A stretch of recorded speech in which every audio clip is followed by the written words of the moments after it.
Le Nouvel Esprit Public, Philippe Meyer, bonjour.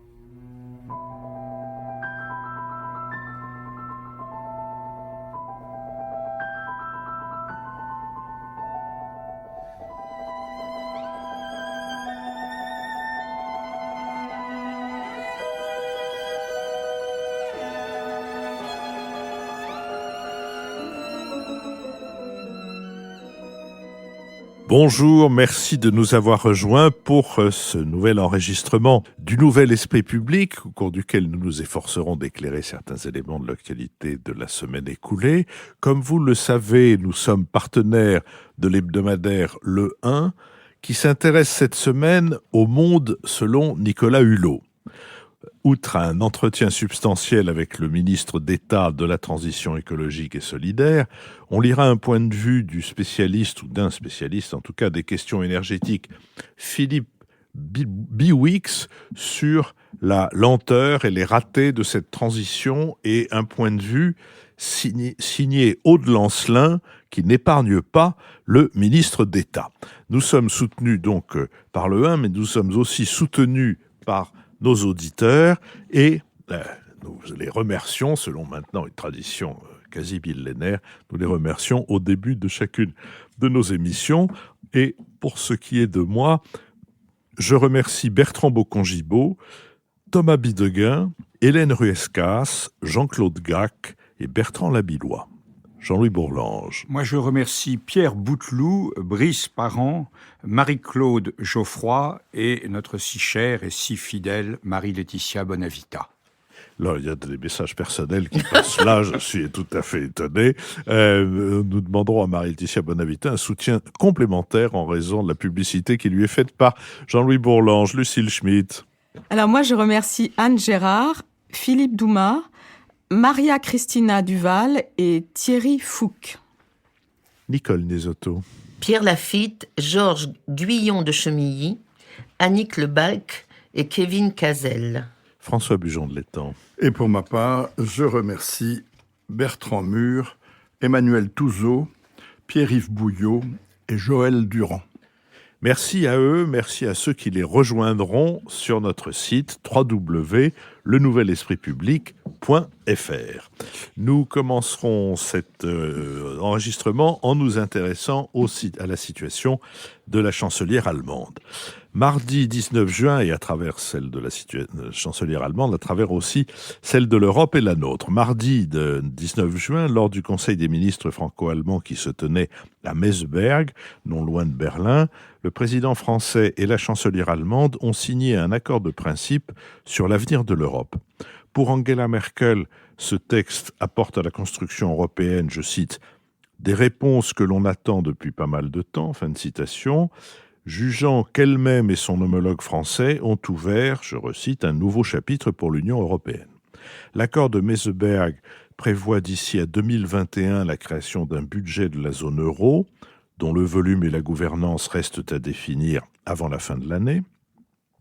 Budget qui devra permettre la convergence des économies et la stabilisation en cas de crise grâce à un fonds monétaire européen résultant de la réforme du mécanisme de stabilité.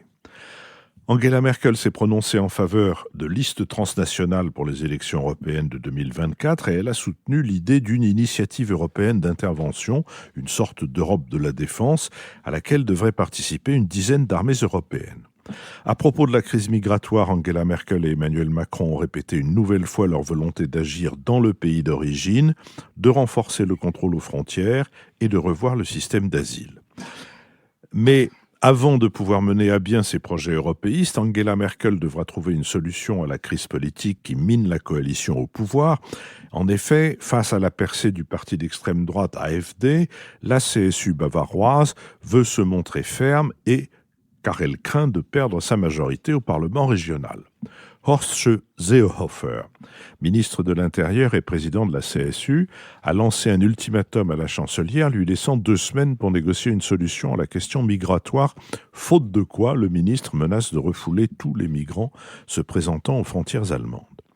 Si la chancelière a promis de tout faire pour négocier des accords européens sur la question, elle a rejeté l'idée du rejet automatique porté par son ministre, considérant que la cohésion de l'Union européenne était en jeu. Fort symbole de cette crise politique, les travaux parlementaires du Bundestag ont dû être interrompus jeudi 14 juin pour permettre à la CDU et à la CSU de se réunir séparément. Si le Parti chrétien-démocrate fait bloc derrière la chancelière qui s'est dite renforcée, de nouvelles élections pourraient avoir lieu. Sur cette question, Nicole Nesotto. Alors, oui, moi, ce qui me paraît intéressant, c'est d'abord l'Allemagne, qui se trouve aujourd'hui dans une situation de délabrement politique assez impressionnant. Je crois que l'Allemagne, aujourd'hui, elle est un peu le microcosme de l'Union européenne, c'est-à-dire une excellence économique et un délabrement politique. L'excellence économique, l'Allemagne a encore affiché l'année dernière, en 2017, un excédent commercial de 50 milliards d'euros, ce qui fait rêver absolument tous les chefs d'État de la planète. Et sur le plan politique, l'Allemagne connaît aujourd'hui, je crois, la crise des partis traditionnels de l'après-guerre, que tous les autres pays ont déjà traversé depuis 2 ans, la France, l'Italie, l'Espagne, et l'Allemagne est en train de connaître cette remise en cause du système bipartisan traditionnel avec 3 points, la crise des partis, et notamment des partis de gauche, avec la déroute, je crois, durable du SPD, la crise de la coalition de droite entre la CDU et la CSU, j'y reviendrai, et enfin, surtout, la montée des extrêmes. L'Alternative für Deutschland, l'AfD, a fait quand même 13% aux dernières élections. Et je crois que c'est très inquiétant, cette montée de l'AfD, ça explique beaucoup de choses, parce que si la démocratie, si ce que le président Macron appelle la lèpre, mais sans citer l'Allemagne, si la démocratie est remise en cause en Allemagne, alors je crois qu'elle peut céder absolument partout. Donc ça, c'est le premier point. Le deuxième point sur Madame Merkel, je dirais que c'est un personnage de tragédie parce qu'elle est victime de ces 2 alliés historiques, les 2 piliers de la puissance allemande, le pilier extérieur, les États-Unis, et le pilier intérieur, l'alliance de la CDU et de la CSU, sont en train de devenir ces 2 pires ennemis. Du côté américain, Donald Trump est le premier président anti-allemand de l'histoire de l'après-guerre, il ne s'en cache pas. Il a une obsession sur la voiture allemande, mais du coup, sur l'ensemble de la puissance allemande. Et l'Allemagne n'est plus le centre de la relation transatlantique comme elle l'a été depuis 1945. Et on verra ce que donne le sommet de l'OTAN prévu le 11 juillet, mais beaucoup d'Allemands craignent que le Donald Trump ne mette le feu à l'OTAN et ne décide finalement que tout cela est tout à fait cher et peut-être désormais contradictoire avec l'intérêt de puissance américaine, ce qui mettrait l'Allemagne dans une unité extérieure tout à fait nouvelle. Et sur le plan intérieur, elle est trahie par son propre allié depuis toujours, c'est-à-dire la CSU, avec un ministre de l'Intérieur qui fait de la surenchère et qui menace d'une crise gouvernementale si Mme Merkel ne trouve pas au prochain Conseil européen des 28 et 29 juin un accord avec ses partenaires européens sur la question des réfugiés. Et donc on voit cette chancelière qui est prisonnière de 2 populismes. Le populisme américain d'un côté et le populisme de la CSU de l'autre. Et on peut comprendre la CSU, ils ont des élections en Bavière en octobre de cette année. L'AfD fait une percée en Bavière et il y a une espèce de surenchère de la CSU sur les thèmes xénophobes de l'AfD. Et je crois qu'on est aujourd'hui devant une Allemagne qui est confrontée à la fin des tabous. Il y avait 2 tabous en Allemagne, qui étaient le tabou de la force et le tabou de l'extrémisme politique. L'extrémisme politique, ce tabou est levé depuis 2015, c'est-à-dire en réaction à l'arrivée de 1 million de réfugiés, ou presque en 2015, les partis d'extrême droite ont fait non seulement une percée, mais sont devenus une force importante au Parlement européen, au Parlement allemand. Et deuxièmement, le tabou de la force, il n'est pas encore levé, mais si Donald Trump devait vraiment au sommet de l'OTAN, le 10 et le 11 juillet, déclarer une espèce de désengagement américain, le tabou de la force serait également levé pour l'Allemagne. Donc je crois que Mme Merkel, aujourd'hui, est dans une situation encore historique, comme elle l'a été souvent, de pouvoir tenir entre ces 2 extrêmes. Alors, dernier point, est-ce que le franco-allemand, le succès de ce sommet franco-allemand, parce que moi je trouve que ça a été un succès, ils ont proposé énormément de choses pour la construction européenne, je ne sais pas si je l'ai le temps de les dire, mais moi j'ai relevé au moins 8 nouvelles propositions dans la déclaration franco-allemande, aussi bien sur la convergence fiscale, sur l'impôt des sociétés, qu'un centre de recherche franco-allemand sur l'intelligence artificielle, un nouveau traité de l'Elysée, un groupe de sages à haut niveau sur l'assiette financière de l'aide au développement, un office européen de l'asile, une université européenne, etc., etc. Donc moi, je trouve qu'il y a eu un vrai succès sur les idées. En revanche, est-ce que ce couple franco-allemand est capable de débloquer à la fois la crise allemande et la situation européenne ? Malheureusement non, parce que c'est un sommet où on voit s'étaler au grand jour les contradictions. Les priorités, premièrement, ne sont pas les mêmes. Monsieur Macron a une obsession qui est la réforme de la zone euro. Je trouve que c'est sans doute très important, mais que ce n'est pas le sujet politique du jour. Madame Merkel a une obsession sur les réfugiés parce qu'elle a sa crise politique avec la CSU, mais elle n'a absolument aucune réponse à apporter. Deuxièmement, si on regarde la question des réfugiés, les deux pays sont dans une situation contradictoire. Normalement, la solidarité avec les réfugiés devrait nous amener à abandonner Dublin et à répartir sur l'ensemble de l'Union la charge, la prise en charge des réfugiés. Mais deuxièmement, la crise intérieure de l'Allemagne l'oblige au contraire à durcir Dublin et à faire en sorte que chacun garde ses réfugiés chez soi et surtout ne leur permette pas de venir en Allemagne. Donc on voit que là, il y a un blocage très grand. Et malheureusement, je regrette que ce couple franco-allemand, je termine là-dessus, n'ait pas abordé le sujet qui, moi, me paraît essentiel pour l'avenir de l'Europe, qui n'est ni la réforme de la zone euro, ni la sécurisation des frontières extérieures, même si ce sont deux points importants, qui est la crise de la démocratie en Europe, la remise en cause des fondements de notre démocratie, et le fait qu'on s'y habitue extrêmement facilement, y compris en Allemagne. Jean-Louis Bourlanges ? Oui, je crois que nous serons d'accord, enfin en tout cas je suis d'accord avec Nicole, pour dire que la crise que traverse actuellement la République fédérale d'Allemagne est une crise majeure qui se décline à 3 niveaux. D'abord, c'est une crise politique. Alors, je ne prendrai pas l'expression d'une crise de la bipolarisation parce que la bipolarisation en Allemagne n'a jamais été complète. À la fois, on a toujours eu une situation multipartisane plus que bipartisane, et d'autre part, la confrontation à la proportionnelle n'a jamais exclu, de loin en loin, des grandes coalitions entre les sociaux-démocrates et les chrétiens-démocrates.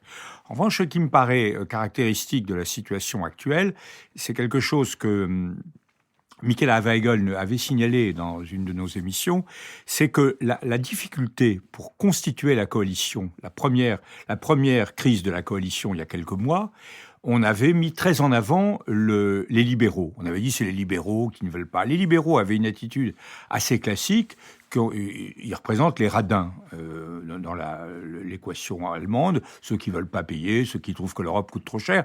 Bon, c'est pas bien d'être radin, mais c'est pas très grave, c'est assez répandu en plus. En revanche, Michaela disait, je crois qu'elle avait tout à fait raison, que le vrai problème était entre la CDU et la CSU. Et c'est ce que nous voyons aujourd'hui. Parce que la CSU est plus ou moins attirée dans l'orbite d'Orban, du chancelier d'Autriche, qui est chrétien social, mais qui a fait alliance avec les populistes, et puis les démocraties plus ou moins illibérales de Visegrad. Et là, on voit bien que le ministre de l'Intérieur actuel, il est tout à fait dans cette ligne. Or, c'est la chose la plus difficile à gérer. Institutionnellement, c'est très difficile pour la CSU de faire chuter la chancelière à cause du système dit de la défiance constructive, c'est-à-dire qu'on ne peut provoquer la censure, le départ de la chancelière qu'à la condition d'élire quelqu'un d'autre. On ne voit absolument pas comment la CSU pourrait, sur ses valeurs, faire élire quelqu'un d'autre. D'ailleurs, elle ne le cherche pas vraiment, elle fait simplement de la mousse dans la perspective des élections dans quelques mois pour essayer de résister au parti de l'alternative. Donc, mais c'est vrai, mais en même temps, c'est extrêmement difficile parce que en cas de crise, ça voudrait dire que la CSU présenterait des candidats peu à peu dans toute l'Allemagne. Alors, elle ne ferait pas ça tout de suite partout parce qu'elle n'est pas équipée pour ça. Et la CDU devrait donc présenter des candidats en Bavière, puisque là, ils ont un accord de cartel. Or, en Bavière, à mon avis, la CDU ne fera rien contre la CSU, elle n'y arrivera pas. En revanche, il pourrait y avoir une tentation de beaucoup d'électeurs de droite de la CDU dans le reste de l'Allemagne de voter pour un parti chrétien-démocrate ultra-conservateur. Donc c'est extrêmement difficile à gérer, même si elle pourrait avoir une majorité alternative avec les Verts si la CSU l'a quittée, mais là, c'est quand même une union très profonde, et ça reflète d'ailleurs la contradiction centrale qui est celle du PPE au Parlement européen aujourd'hui. La deuxième crise, c'est la crise géopolitique. Elle est absolument centrale. C'est vrai, Nicole a dit depuis la création de l'OTAN que l'Amérique, les États-Unis et l'Allemagne sont une espèce de tandem. En tout cas, depuis le départ de la France en 1966 de l'OTAN, ça a été une sorte de gestion partagée, gestion militaire par les Américains, gestion politico-militaire, avec un secrétaire général de l'OTAN qui était allemand très, très souvent, etc. Et là, le Ich bin ein Berliner de Kennedy a fait un plongeon soudain, et les Allemands sont vraiment profondément troublés. Et la troisième crise, qui est quand même la plus inquiétante et la plus fondamentale, c'est la crise des valeurs. Parce que ce que nous disent actuellement un certain nombre de gens, les gens de l'alternative, mais également les gens de la CSU, c'est un discours qui est odieux. C'est un discours qui consiste à dire sur les immigrés: on n'a rien à en faire, ils peuvent s'abîmer en mer, mourir en mer. C'est quand même quelque chose de très inquiétant, et que les Allemands se sont toujours gardés de dire jusqu'à présent. Donc on a 3 niveaux. Alors, et c'est quand même quelque chose de grave. Alors par rapport, quelles sont les options ? On voit bien que l'option centrale, c'est le choix européen. C'est celui de Merkel. Et simplement, il faut voir que ça demande de la part des Allemands un énorme effort. D'abord, un effort en matière de sécurité. Ils ont toujours vécu à l'ombre du parapluie nucléaire et militaire américain et celui de l'OTAN. Là, il faut qu'ils s'y mettent. Or, ils sont pas habitués à ça. Ce n'est plus leur culture. La Wehrmacht, c'est pas leur truc maintenant, hein. Bon, donc ils auront plutôt une tendance neutraliste. Ils renoueront plutôt ce qui était le cauchemar de Pompidou. Georges-Henri Soutou a écrit des pages là-dessus tout à fait remarquables. Le cauchemar de Pompidou dans les années 70, qui était que l'Amérique quitte l'Europe et que les Allemands, c'était l'époque de Willy Brandt, d'Egon Bahr, de l'espion Guillaume, etc., se tournent vers la Russie. Et là, on sent bien, quand on voit le peu d'empressement militaire de l'opinion allemande, que ça peut être une tentation. Deuxièmement, un effort de solidarité. Si on joue l'Europe, il faut jouer la zone euro. Alors, la chancelière, et je suis tout à fait d'accord avec ce qu'a dit Nicole, a fait des gestes significatifs, très importants, mais encore virtuels, en direction de la solidarité de la zone euro. C'est pas du tout l'humeur dominante des Allemands. Enfin, un effort de consensus sur les valeurs, c'est-à-dire trouver quelque chose qui soit une voie moyenne entre la solidarité nécessaire vis-à-vis des exilés et le contrôle des migrations économiques. Et là, la sagesse n'est pas là. Et si on ne fait pas ça, il y a une tentation évidente de populisme qui se traduira évidemment par le succès électoral de la CSU, des libéraux, etc., et qui se traduira sur le plan géopolitique par, on peut le penser, par une tentation de chercher un accord avec M. Poutine. Et là, ce serait vraiment très, très dramatique, mais on n'en est pas là. La majorité des partis en Allemagne tient le coup, et l'Europe, quoi qu'on dise, montre dans ces moments difficiles que si elle n'a pas de souffle, elle a en tout cas des capacités de résistance à la crise qui sont supérieures à ce qu'on pouvait penser il y a 10 ans. Lucille Schmitt. Oui, merci Jean-Louis de cette déclaration hyper vibrante. Moi, je voulais rappeler 2 ou 3 choses par rapport à l'Allemagne. C'est d'abord que c'est une vraie démocratie parlementaire. Vibrera 3 fois. Oui. Et, c'est une vraie démocratie parlementaire, contrairement à ce que nous avons en France, où on voit bien qu'il y a une domination écrasante du président de la République et un petit peu du gouvernement par rapport au Parlement. Et que ce qui est important aujourd'hui, c'est qu'on a au Bundestag représenté toute une série de partis, notamment évidemment l'AfD, il y a Die Linke, Linke, il y a les Verts, et puis il y a les partis de la grande coalition, le SPD, la CDU, CSU, et que les partis traditionnels, les partis démocratiques, comme dirait Nicole, s'attendaient à ce que cette espèce d'épreuve du feu pour l'AfD permette de montrer, au fond, les limites de l'AfD par rapport à sa capacité à exercer une forme de pouvoir qui est un pouvoir réel en Allemagne plus qu'en France. Eh bien, en fait, c'est pas du tout comme ça que ça se passe. L'AfD travaille bien au Parlement. Il y a des personnes compétentes, et ce que me confiaient des amis qui travaillent au Bundestag avec le groupe Vert, c'est qu'aujourd'hui ils sont très ennuyés parce que l'AfD d'une certaine manière renforce sa légitimité institutionnelle dans le cadre de cette présence au Bundestag, et qu'aujourd'hui l'AfD est créditée d'à peu près 17-18% dans les sondages.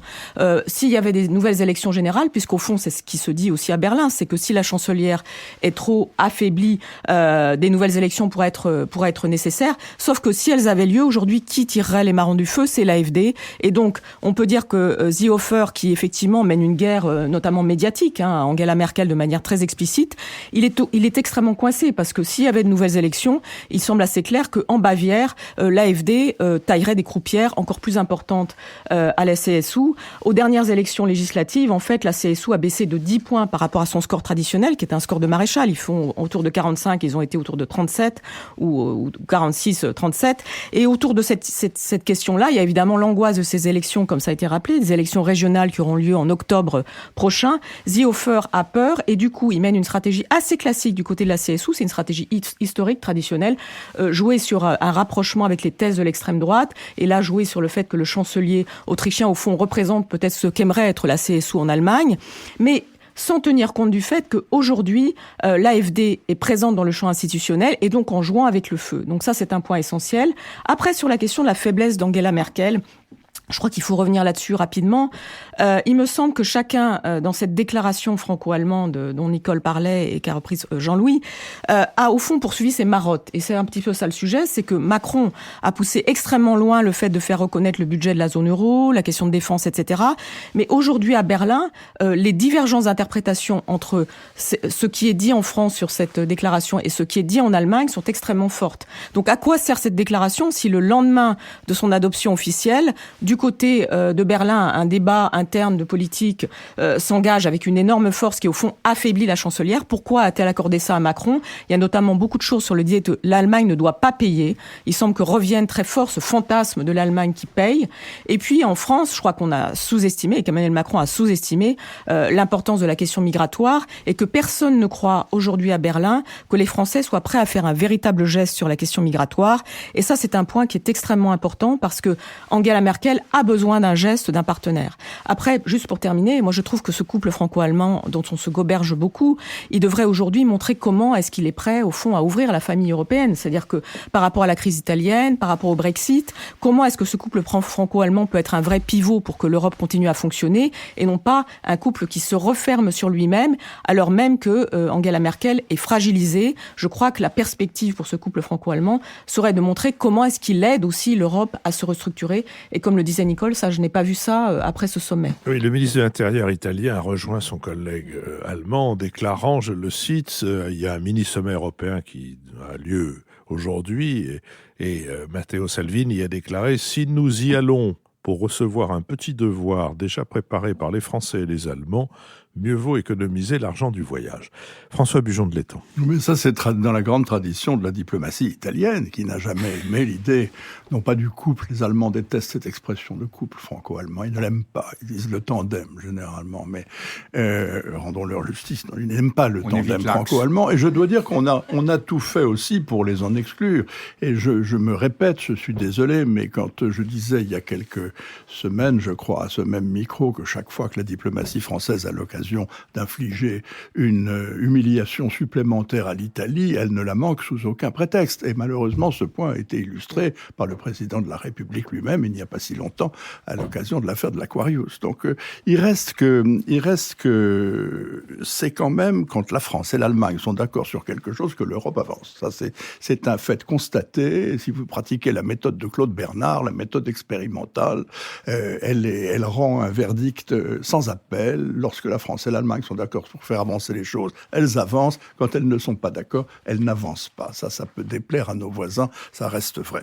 Pour revenir à la crise allemande actuelle, beaucoup de choses ont été dites, fort pertinentes par les uns et les autres. Je suis tout à fait d'accord avec tout ce qui a été dit sur l'environnement géopolitique extraordinairement défavorable pour l'Allemagne. Aujourd'hui, c'est vrai que la politique de M. Trump, qui au fond est en réaction complète contre l'attitude d'Obama, qui confiait au contraire à l'Allemagne le soin de promouvoir la démocratie en Europe. Et de Truman. Oui, enfin, depuis des démocrates d'une façon générale. Effectivement, c'est une grande tradition des démocrates. L'attitude de Trump, le fait que les perspectives du sommet de l'OTAN ne sont pas bonnes, que le triangle de Visegrad s'éloigne de plus en plus du reste de l'Europe, que la crise avec Poutine et avec la Russie s'est incrustée et qu'on ne sait pas comment en sortir. Enfin, tout ceci crée un environnement géopolitique extraordinairement inconfortable pour une Allemagne qui, au contraire, était naguère encore au centre de tout. C'est vrai. Il est vrai aussi que sur le plan économique, les choses vont bien, mais que les critiques montent partout contre les surplus allemands, contre le surplus budgétaire, contre le surplus commercial. Même en Allemagne, il y a de nombreux économistes qui appellent le gouvernement fédéral à augmenter l'investissement public pour essayer de réduire ces déséquilibres. Donc, oui, tout va bien, on serait content d'être aussi beau et aussi riche, mais il y a quand même des problèmes. Et alors, sur le plan micro, si je puis me dire, c'est-à-dire la crise parlementaire actuelle, alors là, vraiment, les choses sont très difficiles parce que beaucoup de gens dans cette affaire risquent leur survie. Il s'agit vraiment de survie politique. C'est le cas pour Angela Merkel. Dieu sait qu'on a beaucoup dit, à droite, à gauche, au centre et partout, que le 4e mandat, c'était sans doute le mandat de trop. Il y a une usure du pouvoir qui est tout à fait manifeste. Elle traîne derrière elle, comme l'albatros dans Coleridge, l'affaire du million de migrants de 2015. Elle ne s'en est au fond jamais remis. Et s'il y a une réaction populiste contre Merkel, c'est très largement à cause de cet épisode qui est un épisode séminal, puisque beaucoup de choses en découlent. Les avancées de l'AfD, la crise au sein de la CSU et au sein même de la CDU, parce qu'on ne le dit pas suffisamment. Elle a dans la CDU même, sans parler des Bavarois, une opposition interne, n'est-ce pas, qui est conduite par le ministre de la Santé, M. Spahn, qui n'attend qu'une crise pour essayer de remplacer Mme Merkel à la tête de la CDU. Donc Mme Merkel, effectivement, joue sa survie dans cette affaire, et avec elle, tout le monde. Parce que la coalition est extraordinairement fragile, elle ne tient que par l'opération du Saint-Esprit, entre le SPD affaibli lui-même par les dernières élections, considérablement affaibli par les dernières élections, et une CDU qui est, on vient de le dire, divisée. La CSU bavaroise, elle a des élections devant elle qui sont fixées, si ma mémoire est bonne, pour le 14 octobre prochain, dans lesquelles elle risque de perdre sa confortable majorité qui a toujours caractérisé la vie politique bavaroise depuis la création de la République fédérale. Elle débordait sur sa droite, ce qui est le contraire de son credo fondamental. Rappelez-vous, Franz Josef Strauss avait vraiment comme axe cardinal de sa politique « pas d'ennemis sur sa droite ». Là, il y a des ennemis sur la droite, et les ennemis sur la droite vont profiter de la crise des migrants. Donc quand M. Seehofer et quand tous les responsables bavarois prennent une attitude qui paraît une attitude de surenchère sur Mme Merkel et sur le gouvernement fédéral en matière de migrants, ils jouent véritablement leur survie. Alors, est-ce que la crise est inévitable ? Le pire n'est pas toujours sûr, comme chacun sait. Il y a des choses qui jouent en faveur de Merkel, il faut le dire. Ce qui joue en sa faveur, c'est que personne n'a envie de retourner aujourd'hui devant les électeurs. Tout le monde sait que c'est l'AfD qui en profiterait la première, le SPD n'est pas en ordre de bataille, la CDU est divisée, avoir en plus une crise maintenant et des élections sans doute à l'automne qui tomberaient en même temps que les élections en Bavière, ce serait un problème très très très difficile à résoudre. Et au fond, tout le monde sera tenté de trouver un accommodement ou de temporiser plutôt que de provoquer une crise ouverte maintenant, me semble-t-il. Ça, c'est une première raison. La seconde, c'est que tout le monde va s'efforcer d'essayer de sauver quand même le Conseil européen des 28 et 29 juin. Il y a effectivement un mini-sommet qui se tient entre les ministres de l'Intérieur, auquel d'ailleurs les gens du triangle de Visegrad ont dit qu'ils ne participeraient pas, ce qui montre bien qu'on s'efforce de résoudre la quadrature du cercle. Mais il n'est peut-être pas impossible de trouver quelques accommodements, notamment sur des sujets que la déclaration de Meseberg a mis en évidence, c'est-à-dire le renforcement de Frontex, l'idée de créer un certain nombre de centres d'accueil en dehors du territoire de l'Union européenne, dans d'autres pays du pourtour méditerranéen. Tout ça, ce sont des pistes. Et quand on voit comment les Italiens, par exemple, ont cherché à avancer tout seuls, leur propre pion en Libye, avec les autorités de fait, ce qui leur a permis d'ailleurs, pas de tarir, mais de ralentir le flux des réfugiés en provenance de Libye, on voit qu'il y a des choses possibles diplomatiquement. Au fond, l'exemple avait été donné par l'accord que l'Allemagne avait négocié avec la Turquie il n'y a pas si longtemps pour que la Turquie retienne sur le territoire turc les réfugiés en provenance notamment de Syrie et ne viennent pas en Europe. Donc il n'est pas impossible, bien que ce soit très difficile d'imaginer un accord très équilibré, très complet, les 28 et 29, de trouver quelques accommodements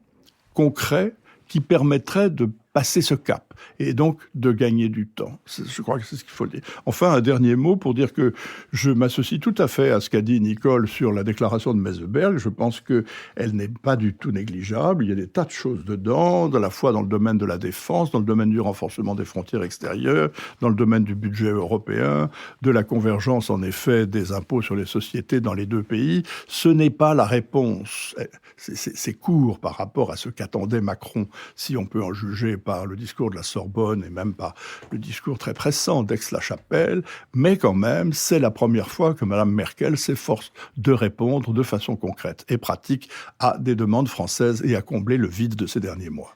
Nicole Nisotto. 2 points très rapides. La première, pour dire que ce Conseil européen du 28-29 juin, c'est à mon sens le Conseil de la dernière chance, parce qu'après, nous avons une présidence autrichienne. Et la présidence autrichienne, c'est une présidence d'un pays dont les 3 ministres régaliens, Affaires étrangères, Défense et Intérieur, sont issus du parti d'extrême droite. Et donc, je vois mal comment on pourrait, sous présidence autrichienne, résoudre ce problème si on n'arrive pas à le résoudre maintenant. Deuxième point, un petit désaccord pour le plaisir du débat avec Jean-Louis Bourlange sur la question géopolitique. Je suis complètement d'accord, et je l'ai dit moi-même, sur le fait que les États-Unis enfoncent un coup de poignard dans le dos de l'Allemagne dès qu'ils le peuvent, quand ils le peuvent. Mais je ne suis pas sûr que la réaction allemande soit celle du neutralisme comme on le craignait dans les années 70 et d'une espèce de pacifisme pro-russe en cas d'abandon américain.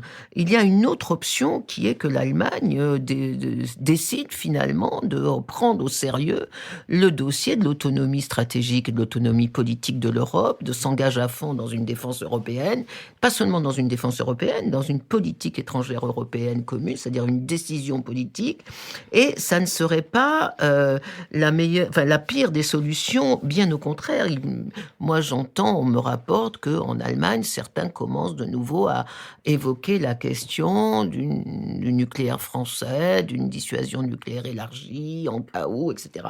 Et je crois que ceci met la France vraiment devant une responsabilité historique. Jean-Louis Bourlange. Oui, je crois que le pire des désaccords qu'on ne peut jamais résoudre, c'est quand il n'existe pas.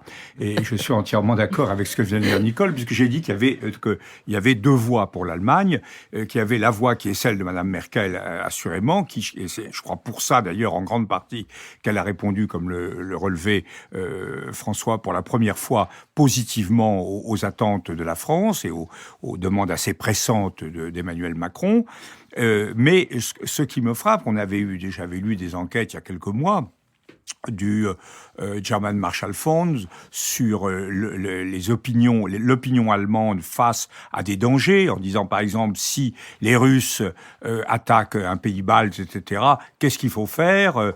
Tout de suite, c'était négocier, etc. Il y avait une attitude extraordinairement prudente. Et je pense que si la crise allemande allait à son terme, on n'en est pas là, grâce au ciel. Si la crise allemande allait à son terme, il pourrait se produire un bloc orbanoïde, si je puis dire, qui combinerait une indifférence totale aux partenaires de la zone euro, un souverainisme vigilant en matière migratoire et une recherche d'accommodement organisé avec Poutine qui, évidemment, s'y prêterait. C'est-à-dire en cela que j'évoquais le cauchemar de Pompidou. Et là, vous avez tout à fait raison, j'espère que ça va se confirmer, c'est que ce schéma de Georges Pompidou a été totalement chassé, démenti par l'accord initial entre Giscard et Schmitt, prolongé et magnifié par l'accord entre Mitterrand et Kohl. Donc on en est là. Moi, je voudrais dire un mot sur Salvini, parce que je trouve que quand même, je trouve que la phrase qu'a citée François Bujon de l'Étang, elle me paraît quand même assez scandaleuse. Car en réalité, il faut savoir ce qu'il veut. Qu'est-ce qu'il reproche à l'Europe ? D'être ou de ne pas être ? Car il nous dit « je ne vais pas accepter des quotas, je ne vais pas accepter ». Bon, il se situe dans une logique intérieure, dans une logique nationale, et dans la logique nationale, il prend l'immigration plein pot. Donc il y a quelque chose, et j'ajoute qu'il y a un mauvais procès qu'on fait à la France, qui est celui qu'elle n'aurait pas accepté des immigrés. Il y a eu des enquêtes qui sont sorties, des chiffres qui ont été publiés par le Haut Commissariat aux réfugiés, qui montrent qu'en 2017, c'est donc hier, en 2017, l'Allemagne, la France et l'Italie ont accueilli de grands nombres, un peu plus de 100 000 pour les Allemands, un peu moins de 100 000 pour les Italiens, et nous, pas très loin, on était à 77 000 ou à 80 000. Donc, il faut arrêter de dire qu'on a complètement refusé d'assumer nos responsabilités, même si dans cette affaire, tout le monde est frileux et tout le monde est mécontent d'avoir à accueillir ces pauvres gens. Merci. Je vous propose que nous nous intéressions maintenant à la Grande-Bretagne et plus particulièrement au Brexit et à ses conséquences. La sortie officielle du Royaume-Uni de l'Union européenne est prévue pour le 29 mars 2019. Les négociateurs sont pourtant loin d'avoir établi les modalités de rupture malgré l'obtention d'une période de transition demandée par Theresa May. Londres a dû accepter de s'acquitter de toutes ses obligations budgétaires. Sur l'immigration, les droits des continentaux expatriés au Royaume-Uni et ceux des Britanniques installés sur le continent, même pendant la période de transition du 30 mars 2019 au 31 décembre 2020, ces droits seront maintenus. C'est une concession importante de la part de Londres, puisque toute la campagne du Brexit en 2016 avait dénoncé l'arrivée massive de citoyens européens en Grande-Bretagne. La question des deux Irlandes reste un des enjeux majeurs de la négociation, le Brexit faisant de cette frontière disparue depuis l'accord de paix en 1998 une frontière extérieure de l'Union européenne. D'un point de vue commercial, ni Londres, ni Dublin ou Bruxelles ne veulent remettre en cause la fluidité des échanges. 45% des exportations britanniques vont vers l'Union européenne, 17% des exportations de l'Union sont à destination du Royaume-Uni. Pourtant, Theresa May a vu rejeter sa proposition de maintenir non seulement Dublin, mais aussi Londres dans une forme d'union douanière, ce qui a failli entraîner la démission du ministre du Brexit, David Davis. Theresa May a souhaité que l'avenir du commerce euro-britannique soit établi par la signature bilatérale d'un accord de libre-échange. D'autres sujets de contentieux restent également à traiter, la gouvernance politique, la protection des services financiers. Et si le texte proposé par Theresa May a été voté mercredi, la Première ministre doit jouer constamment les équilibristes entre les deux ailes de son parti. Bruxelles s'inquiète de cette instabilité chronique, d'autant que d'autres batailles parlementaires se profilent à l'horizon, avec notamment en juillet un nouveau probable sujet de division, la fin de l'union douanière avec l'Union européenne. Sur cette question, Lucille Schmitt. Oui, merci Philippe. D'abord, ce qu'on peut dire aujourd'hui, et rappelons que le Brexit est inscrit à l'ordre du jour du Conseil européen des 28 et 29 juin, ce qu'on peut dire aujourd'hui, c'est que 2 ans, presque jour pour jour, après ce vote pour le Brexit dans le cadre d'un référendum, l'Angleterre, la société anglaise reste profondément divisée. Une amie me confiait qu'aujourd'hui, lorsqu'il y a un déjeuner de famille, entre ceux qui ont voté Remain, donc pour rester dans l'Union européenne, et ceux qui ont voté Leave, pour quitter l'Union européenne. On évite soigneusement le sujet. Et donc, on est dans une situation où les Anglais, la société britannique, est divisée en elle-même. Ça, je crois que c'est un point essentiel à avoir en tête, parce qu'il ne s'agit pas seulement d'une question gouvernementale, il s'agit aussi d'un choix, j'allais dire, de société qui marque profondément la société britannique. Ensuite, peut-être rappeler un peu comment ça s'est passé au moment du Brexit. C'est-à-dire qu'il y a 2 ans, au fond, on a assisté à une campagne à la fois extraordinairement, populiste et loufoque, où Boris Johnson, qui est aujourd'hui ministre des Affaires étrangères dans le gouvernement de Theresa May, a quand même osé dire que l'Union européenne empêchait de recycler les sachets de thé et obligeait à avoir une certaine cambrure des bananes. Donc on a eu des arguments... alors que c'est des concombres. Alors que c'est les prises électriques, il ne faut pas avoir de la même manière, vous savez bien. En tout cas, ce qui est intéressant, c'est qu'on a eu une campagne extraordinairement loufoque, britannique, d'une certaine façon, avec cette espèce d'immense bus qui parcourait Londres, en expliquant que l'argent qui ne serait pas plus donné à l'Union européenne serait évidemment consacré aux services de santé, au fameux NHS.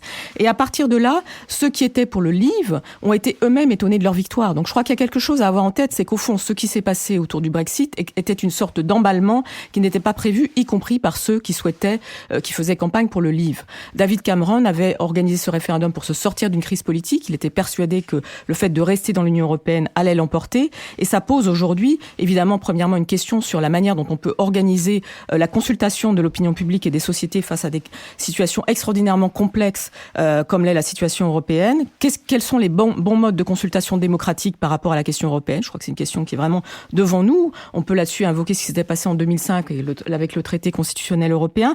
La deuxième chose, c'est que ça constitue aujourd'hui un poison qui empoisonne vraiment l'ensemble de la vie politique britannique. Ça empoisonne d'abord le Parti conservateur, dans lequel Theresa May fait face à une fronde depuis 2 ans de ceux qui étaient en faveur du Remain et qui, cette semaine, ont failli emporter au Parlement un amendement qui, au fond, aurait donné au Parlement britannique un droit de veto par rapport à l'accord sur le Brexit. C'est aussi un poison qui, par rapport au Parti travailliste, où Jeremy Corbyn avait fait campagne de manière extrêmement molle pour le Remain parce qu'il savait que les milieux ouvriers et au fond, son électorat traditionnel du Labour était au fond favorable au Brexit parce que, quelque part, l'Union européenne est rendue responsable de la montée des inégalités salariales. Donc, ça empoisonne le Labour. Ça a aussi empoisonné les libéraux démocrates qui étaient associés à Cameron et qui étaient pour le Remain et qui, aujourd'hui, traversent une crise politique profonde. Donc, la question, au fond, c'est est-ce que face à des crises politiques institutionnelles, les sociétés peuvent retrouver plus de liberté? Et je terminerai en disant une chose qui me semble assez intéressante, c'est qu'aujourd'hui, les Français qui vivent au Royaume-Uni sont largement en faveur du fait d'y rester, même s'il y a Brexit, parce que quelque part, il y a une société européenne qui est au-delà des institutions européennes et qu'un accord vient d'être signé entre l'Université d'Oxford et la Sorbonne pour, au fond, préserver la recherche et la capacité à mener des projets communs au-delà d'une séparation qui apparaît quelque part toujours aussi absurde 2 ans après. François Bujon de l'Étang. Oui, la confusion est quand même très très grande sur ce sujet. Un grand quotidien du matin titrait vendredi dernier, 2 ans après le Brexit, toujours dans le brouillard. Je crois que c'est un agréable résumé de la situation. Tout ce que Lucille vient de dire sur ce qui se passe en Angleterre, ce qui se dit en Angleterre est vrai. Je sais, chaque fois que je vais en Angleterre et que je participe à une réunion, à un dîner avec des Britanniques, on ne parle que de ça et on s'entretue. C'est un peu comme l'affaire Dreyfus, n'est-ce pas, fut jadis en France. Ils en ont parlé, vous vous souvenez, ce fameux dessin.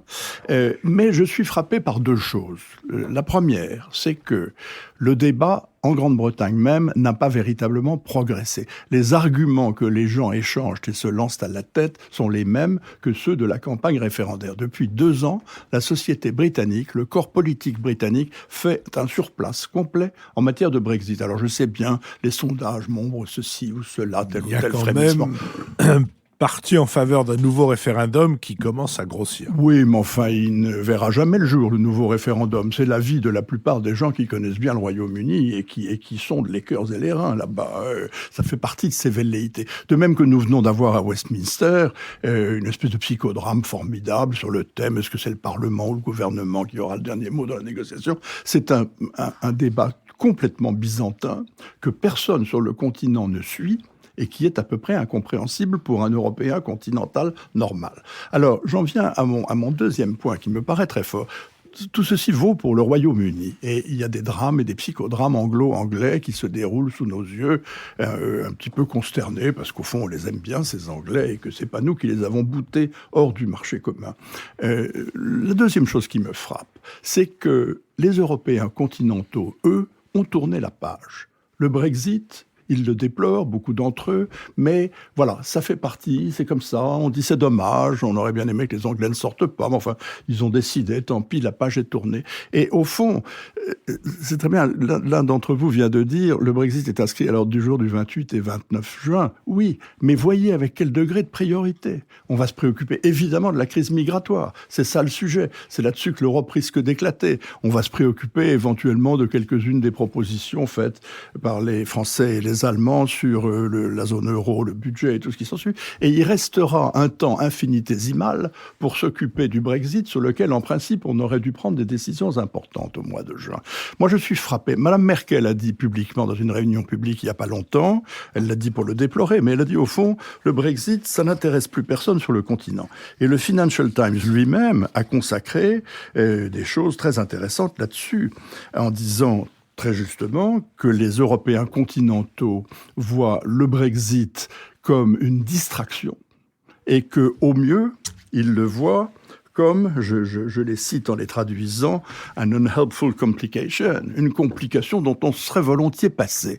Et c'est exactement comme ça que les Européens voient le Brexit aujourd'hui. Les Européens se préoccupent de 1000 autres choses. Ils se préoccupent de la Russie, de la défense, de l'immigration, bien entendu, de la vague populiste. Le Brexit, c'est le cadet des soucis des Européens continentaux. Et en réalité, j'ajoute, et pour terminer, que ce qui leur donne en plus raison, c'est que la négociation n'a pas du tout progressé. Parce que pendant ce temps-là, on aurait dû progresser sur la négociation de ce que sera le statut du Royaume-Uni vis-à-vis de l'Union européenne après le 29 mars 2019. Or, les Britanniques n'ont toujours pas fait de véritables propositions sur le type d'association qu'ils aimeraient. On attend toujours. Et il y a des problèmes dont on sait qu'ils sont sans solution. C'est le cas de la frontière irlandaise. C'est un problème gravissime qui n'a pas de solution véritable et qui met en cause la survie du Royaume-Uni, la survie des accords du Vendredi Saint et l'avenir de l'Irlande. Nicole Desautos. Oui, il y a 2 ans exactement, au moment du Brexit, le 26 juin 2016, on se disait, oh là là, c'est une catastrophe pour l'Europe, pour la Grande-Bretagne. 2 ans après, c'est un désastre pour le Royaume-Uni et c'est effectivement une modalité technique pour l'Union européenne. Donc on a quand même progressé. Moi, j'ai toujours eu une position dure sur le Brexit. Je l'ai toujours exprimé ici. Le Brexit était un problème britannique. Ça n'était pas un drame, une tragédie pour l'Union européenne. Et après tout, c'est le drame de Georges Dandin. Tu l'as voulu, Georges Dandin, bah, tu l'as eu et tu assumes les conséquences. Donc on progresse quand même parce que l'Union européenne est arrivée à une position relativement sereine et qu'on a arrêté de nous dire que le Brexit était une catastrophe pour nous. Deuxièmement, parmi les difficultés qu'il reste, il y a ce dont on a parlé déjà, l'Irlande notamment, qui est effectivement pour l'instant sans solution. Il y a aussi le cadre même de la négociation. Les Européens souhaiteraient avoir un cadre unique pour l'ensemble des négociations, et en particulier le cadre d'un accord d'association. Les Britanniques veulent un accord différent selon les sujets, selon la pêche, selon la défense, selon le commerce, selon etc., etc., de façon à avoir une espèce d'embrouillamini juridique qui leur permette de faire état d'un résultat d'un accord sur un sujet pour le faire avoir dans l'autre, etc., etc. Et ça, on n'en veut strictement pas, mais il y a quand même là aussi, encore une fois, une espèce de perfidie britannique. Donc ça, c'est sur le cadre de la négociation. Troisième point, la difficulté, c'est une difficulté de technique de négociation, c'est que nous, Européens, nous négocions avec un gouvernement, mais ce gouvernement ne négocie pas du tout avec nous, il négocie avec lui-même. Il négocie avec les oppositions, la société. Et donc, c'est vrai qu'on n'avance pas, mais il faudra que la société britannique elle-même avance pour qu'on y aille. Enfin, dernier point sur la solution. Il y a effectivement aujourd'hui une espèce, pas aujourd'hui d'ailleurs, dès le départ, il y avait cette espèce de croyance, d'utopie sur une solution douce qui c'est maintenant qu'on appelle le BRINO, le Brexit in name only. Le Brexit in name only, c'est-à-dire ils restent dans le marché unique, dans l'union douanière, mais ils en sont sortis formellement et on continue en gros, ce qui ne serait pas une mauvaise solution parce que ça permettrait de régler le problème de l'Irlande. Moi, je n'y crois pas une seconde. Je n'y crois pas une seconde parce que plus on parle de solutions douces, de maintien dans l'union douanière, plus on excite et on radicalise le camp des Brexiteurs et on va vers la pire des choses, le Brexit dur. Ce qui est l'hypothèse d'un certain nombre de gens qui fichent le camp de Grande-Bretagne, pensant que le Brexit dur va l'emporter, que le Brexit dur sera une catastrophe et qu'il entraînera l'arrivée au pouvoir de Jeremy Corbyn, ce qui leur paraît être une catastrophe, disons, d'une ampleur encore plus vaste. Jean-Louis Bourlange. Oui, là, vous avez très bien décrit la situation. On est arrivé à des accords sur les choses qui nous paraissaient au départ les plus difficiles, c'est-à-dire l'argent et le statut des expatriés. On est arrivé à un accord et après, on bloque sur tout. On bloque évidemment sur l'Irlande, c'est un système, c'est impossible. Il faut à la fois qu'il n'y ait pas, selon les Britanniques, qu'il n'y ait aucune séparation entre l'Ulster et l'Angleterre, et d'autre part qu'il y ait une frontière, qu'il n'y ait pas de frontière entre l'Irlande du Nord et enfin, l'Ulster et l'Air. Ça, c'est évidemment simplement une contradiction absolue. Et derrière ça, on voit bien qu'il y a un partage, un choix fondamental qui n'est pas fait par les Britanniques. Le problème, c'est pas... La négociation est très bien menée par notre ami Barnier, qui fait ça avec beaucoup d'astuces, de professionnalisme, de rigueur. Là, les montagnards sont là. Mais en revanche, il a en face de lui une espèce de vol d'oiseau. J'ai dit aux Britanniques, l'autre jour, on est allé avec Rugy en Grande-Bretagne, j'ai dit, vous êtes terriblement français, c'est très déconcertant pour nous, car on a effectivement cette absence de consistance. Ça fait penser à la France de la 4e République. Bon, au moment de la CED, par exemple. Et alors là, ce qui me paraît... alors, moi, je suis quand même plus alarmé que vous. Nous regardons dans notre groupe de travail, nous voyons tous les professionnels, toutes les branches économiques, notamment sur tout le nord du pays, tout qui va de la Bretagne à la Belgique, il y a une tension extrêmement forte, une inquiétude extrêmement forte sur la perturbation des flux physiques de transit vers le Royaume-Uni. Le Brexit mou, ça sera pas très bon. Et le Brexit dur, ça sera une catastrophe. Et ce n'est pas parce que, évidemment, la catastrophe serait beaucoup plus forte chez les autres que chez nous, que ça, c'est quand même quelque chose qu'on doit accepter d'un cœur léger. Mais sur la crise politique, moi, je crois que tout ça renvoie à une crise politique britannique. C'est-à-dire que le système politique britannique est incapable, sans doute par défaut de macronisme, parce que le système bipartisan ne permet pas de refléter les vrais choix. On a un parti travailliste divisé entre corbynien et blairistes, en fait. On a les libéraux qui sont plus grand-chose, et on a les conservateurs qui sont profondément divisés. La logique, qui n'est pas une logique partisane, serait d'avoir une majorité composée de blairistes, de Lib Dem et de Remainers au sein du Parti conservateur. Et du coup, c'est vraiment n'importe quoi. Mais ce que je crois, et c'est pour ça que je ne sais pas très bien comment ça se passera, quand je vois Dominic Grieve, Kenneth Clarke, qui sont des Remainers très très opposés à Johnson, à Davis, etc., je me dis que la logique de tout cela, c'est qu'on ait une crise politique extrêmement grave. Je ne sais pas s'il y aura un référendum ou pas, je n'y crois pas trop, mais une crise politique extrêmement grave à l'arrivée des courses. C'est-à-dire que quand ils auront soit pas d'accord, soit un accord qui sera contesté par soit les Remainers, soit les Brexiteurs, soit les deux, on risque d'avoir vraiment une explosion du système politique. Et alors là, qu'est-ce que fera l'Union européenne face à une donne qui sera quand même très profondément modifiée? Mais il faut encore attendre un an, ou enfin un peu moins d'un an, pour savoir le résultat. Deux choses rapides. Je crois qu'effectivement, en politique, ce qui compte aussi beaucoup, c'est le calendrier. Et le calendrier qui est prévu, comme vient de le dire Jean-Louis, c'est le 29 mars 2019 pour le Brexit. Et au fond, ce que ça veut dire, c'est que moi, je crois qu'effectivement, au fur et à mesure qu'on va se rapprocher, les choses se passeront de plus en plus mal et que ça pèsera fortement sur la campagne des Européennes, il faut l'avoir en tête. La deuxième chose, c'est qu'on voit bien qu'on est tenté par l'idée de dire qu'il y a une exception britannique, on n'est pas du tout comme eux, que c'est la perfide Albion, etc.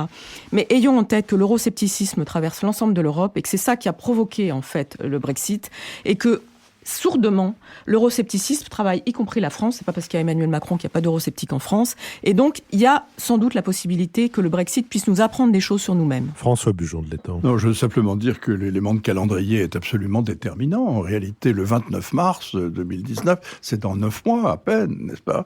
Et le fait qu'on n'arrive à rien décider à la fin du mois de juin, qu'on n'aura pas le temps de consulter, comme on aurait voulu le faire, le Parlement européen et le Parlement, sur un profil d'accord, puisqu'il n'y a pas de profil d'accord, fait qu'on va arriver au mois de mars, avant d'avoir eu le temps de dire ouf, et la perspective de no deal, pas d'accord, est quand même très très forte. Je vous remercie. L'heure a sonné de notre dernière séquence, la séquence des brefs, que je vais ouvrir en évoquant le fait qu'on commence à parler de telle ou telle candidature aux élections municipales de 2020 ici ou là, à Paris, à Lyon ou à Marseille, et que personne ne parle de la loi scélérate qui fait que les habitants de ces 3 villes ne votent pas pour leur maire, mais pour un cortège, un collège, d'électeurs. C'est la loi Paris-Lyon-Marseille qui a été fabriquée dans les cuisines de François Mitterrand pour sauver la peau de Gaston Defferre, ce qu'elle a d'ailleurs fait à Marseille, qui a été dénoncé avec indignation par la droite et Jacques Chirac, qui s'en est servi après avoir ajouté 2 secteurs nouveaux à Marseille pour sauver la peau de M. Gaudin, qu'elle a d'ailleurs sauvé, et qui avait protesté très vivement contre Defferre. Et voilà. Et c'est une loi qui permet en fait qu'une minorité, enfin qu'on soit élu avec une minorité. Pourquoi est-ce que les Parisiens, les Lyonnais et les Marseillais n'ont pas le droit d'élire directement leur maire? Pourquoi est-ce qu'il faut qu'on en arrive à des combinaisons de cette nature? Pourquoi est-ce qu'un système qui nous a si profondément indigné quand aux États-Unis, il a permis l'élection de George Bush Jr. contre celle d'Al Gore, c'est-à-dire l'élection de quelqu'un qui a été minoritaire en voix, mais majoritaire en délégués? Pourquoi faut-il qu'il y ait... Et Trump aussi. Et Trump, la même 3 chose. millions de moins de voix. Pourquoi faut-il qu'il y ait indignation de ce côté-ci, de l'autre côté de l'Atlantique, et résignation de ce côté-ci? Je n'en sais rien. Personnellement, je souhaite que des initiatives, et je crois d'ailleurs que je vais contribuer à l'une d'entre elles, soient prises pour l'abolition de cette loi scélérate. Jean-Louis Bourlanges. Je me propose de faire partie, de fonder le comité de soutien à la candidature de Philippe Meyer à la mairie de Paris. C'est précisément parce que je ne serai candidat à rien que je pourrais faire. Mais par contre, c'est parce que vous êtes parlementaire, mon cher Jean-Louis, que je compte sur vous pour pousser. Je suis tout à fait solidaire de cette... Et il y faudra du courage, car on dit que le président de la République a passé un accord avec M. Collomb parce qu'il faut 54% des voix pour devenir maire de Lyon, à la place de celui qui sort. Il en faut 53 à Paris et il en faut 53,5 à Marseille. Dire c'est quelque chose quand même de tout à fait extravagant, comme il semble que M. Collomb veuille sinon se représenter, mais pousser un candidat à lui. Pour le convaincre de changer le système, il va falloir drôlement lui mordre les fesses. C'est ce qu'on appelle une majorité qualifiée dans l'Union européenne. Oui, mais on ne dit pas de quoi elle est qualifiée. Moi, je voulais saluer l'initiative de notre ministre de l'Éducation nationale, Jean-Michel Blanquer, qui a décidé de donner à tous les élèves qui accèdent au collège un recueil des fables de La Fontaine, admirablement illustré par Johann Sfar. Alors je crois que c'est très intéressant parce que ça révèle 2 choses chez Jean-Michel Blanquer. Premièrement, la volonté de rétablir un rapport positif, fort et massif des lycéens de France ou des collégiens de France avec la littérature classique et avec ce qu'il y a de plus beau. La Fontaine est un des plus magnifiques poètes de notre littérature, de notre histoire littéraire, et c'est très très bien. Et deuxièmement, c'est quand même, et ça je suis sensible à ça, c'est un démenti à Jean-Jacques Rousseau. Puisque Jean-Jacques Rousseau, dans Les 1000, condamnait l'utilisation des fables de La Fontaine comme instrument pédagogique au nom d'un idéalisme qui m'a toujours paru assez suspect, et je crois que là il y a un signe de macronisme discret dans le fait qu'on donne à tous les collégiens de France le manuel du réalisme, d'un réalisme civilisé que sont les fables de La Fontaine en France. Apprenez à vivre en société, mais dans une société réelle. C'est le triomphe de Philinte sur Alceste, et c'est certainement une contribution importante à ce qu'on appelle maintenant à gauche le vivre ensemble. Je suis pas d'accord avec vous. La critique de Rousseau, elle est hyper réaliste. C'est-à-dire, souvenez-vous, oui, Maître Corbeau sur un arbre perché, qui a déjà vu un arbre perché? Lucille Schmitt. Oui, moi je voulais parler des travaux de Calypso Nicolaïdis, qui est une professeure de relations internationales qui dirige le Centre des études européennes à Oxford, et qui, comme son nom l'indique, est française, et qui travaille beaucoup sur le Brexit, et qui a notamment écrit un ouvrage très intéressant qui s'appelle, excusez-moi de mon anglais, Exodus, Reckoning and Sacrifice, et qui essaye de mettre en relation la signification du Brexit avec des mythologies grecques, pour expliquer en quoi, au fond, c'est un événement politique extrêmement pluriel. Pourquoi ? Parce que il renvoie à l'idée de l'exode par rapport à l'Angleterre, qui avait une position si particulière dans l'Union européenne, à reckoning, c'est-à-dire à l'idée de, on fait le bilan de ce que ça nous a apporté, au fond c'est I want my money back, et puis il y a l'idée du sacrifice, parce que quand on veut être soi-même puissant, il faut se séparer, au fond, de quelque chose qui est devenu une sorte de, pardonnez-moi d'être plus critique vis-à-vis de l'Union européenne que beaucoup autour de cette table, qui est devenu quelque chose d'un peu indéfinissable. Et donc je trouve que ces travaux sont très intéressants. Nicole Liezotto.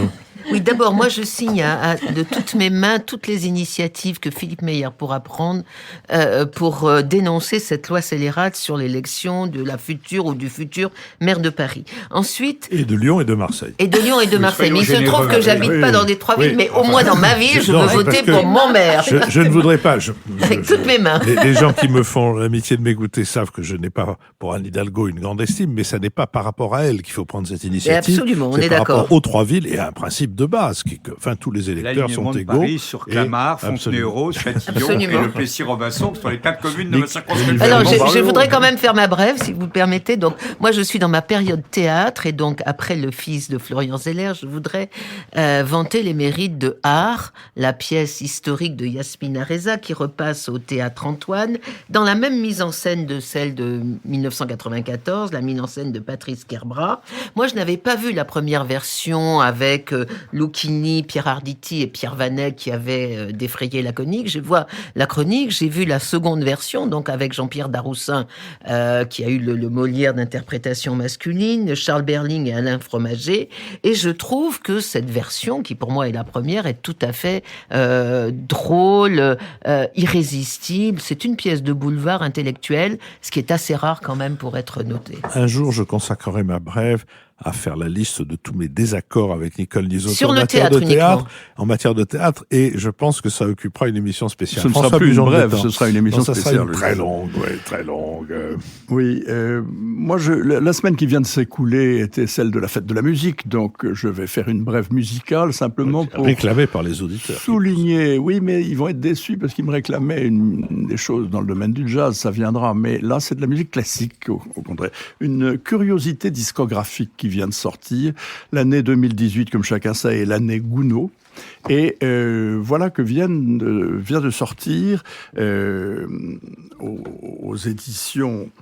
que je ne dise pas de bêtises. On le mettra sur le site. On le mettra sur le site, Aparté Musique. L'intégrale des quatuors à cordes de Charles Gounod, qu'on n'avait jamais enregistré.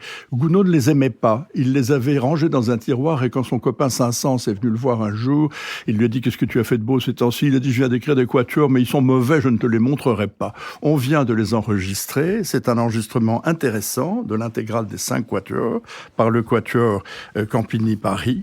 Et cela mérite d'être écouté, car c'est une nouveauté néoclassique. La référence de nos brèves sur le site www.lenouvelespritpublic.fr. Cette émission a été préparée avec Valentin Petit et Alicia Dauchez. C'est Nicolas Tourneau qui a les soucis, et donc c'est à lui que revient la gloire de notre site. C'est Maxime Olivier et Thibaut Delage qui enregistrent ce podcast, et c'est Julien Neuville et Nouvelles Écoutes qui le produisent. Et c'est vous que nous espérons retrouver la semaine prochaine pour le dernier d'ailleurs des enregistrements consacrés à l'actualité, puisque ensuite nous diffuserons une série d'émissions thématiques dont je vous redonnerai la liste la semaine prochaine.